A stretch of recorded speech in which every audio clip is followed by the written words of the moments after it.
राघव अपने नए बाइक से अपने गांव में आता है। राघव बाइक को इत्मीनान से घर के बाहर रुकाकर अंदर सोने के लिए चला जाता है। रात के 1 बजे अचानक से एक जोरदार हवा गाड़ी में जा लगती है और तभी रहस्यमय तरीके से गाड़ी का इंजन चालू होता है। वह गाड़ी खुद ब खुद चल के कहीं तो जाने लगती है, मानो उसको कोई चला रहा हो। तभी वह बाइक स्पीड से आकर गांव के वॉचमैन को ठोक देती है और उसके बदन में चीथड़े उड़ जाते हैं। पर वह गाड़ी यहाँ तक नहीं रुकती, गांव से जा रहे एक इंसान को भी ठोक देती है। उसकी भी वही हालत, इनकी ऐसी हालत करके बाइक वापस चली जाती है। तभी गांव में सुबह हो जाती है। राघव नींद से उठकर बाहर अपने बाइक के पास आता है। राघव पाता है कि कल उसने जिस जगह पर बाइक को रुकाया था उस जगह पर नहीं थी, बल्कि 2 इंच बाजू में खिसक गई थी। राघव और ध्यान से देखता है तो टायर पर खून लगा मिलता है। बाजू में उसको बहुत भीड़ दिखती है और रोने की आवाजें भी आ रही थी। राघव उस भीड़ की तरफ भागा। वहाँ पर वही वॉचमैन और एक आदमी की लाश पड़ी हुई थी जिसे राघव के बाइक ने ही मारा था। फिर गांव में रात के 12 बज गए। घनघोर अंधेरा था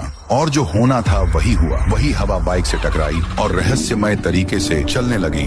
उसी टाइम राइस्टार दूसरे गांव से इस गांव में बाइक से आ रहा था कि उस पर उसी राघव के बाइक ने हमला किया कि राइस्टार अपने बाइक के साथ 15 फीट तक उछल जाता है। राइस्टार पास के ब्रिज के कारण जिंदा बच पाता है। राइस्टार नीचे देखता है तो वह बाइक पागल हो चुकी थी। उसको कुछ भी समझ में नहीं आ रहा था। उसको बस इंसान को मारना था। बिना ड्राइवर के बाइक देख राइस्टार की रूह कांप जाती है। अगले सुबह राइस्टार एक आदमी को वहाँ से गुजरते देख उस आदमी के पास आता है। अरे भाई, क्या तुम मुझे बता सकते हो कि इस गांव में नीली कलर की बाइक किसके पास है? नीली कलर की बाइक तो शायद इस गांव में, हाँ, ये बाइक राघव नाम के लड़के की है। फिर राइस्टार उसको धन्यवाद करके राघव के घर की ओर निकला। कुछ मिनटों बाद राइस्टार राघव के घर पहुंचा। वहाँ राघव बाइक साफ कर रहा था। राइस्टार उसके पास जाकर उससे बोला, ए राघव, ये जो तुम्हारी बाइक है ना, वह श्रापित और भूतिया है। कल रात को तुम्हारी बाइक बिना ड्राइवर के चल के आई और मुझ पर हमला किया। अरे भाई, वही तो मुझे 3 दिन से समझ में नहीं आ रहा। जिस दिन मैंने ये बाइक लाया उसके अगले दिन 2 मौत हुई और मेरे टायर पर खून भी लगा हुआ था। कुछ तो घपला है।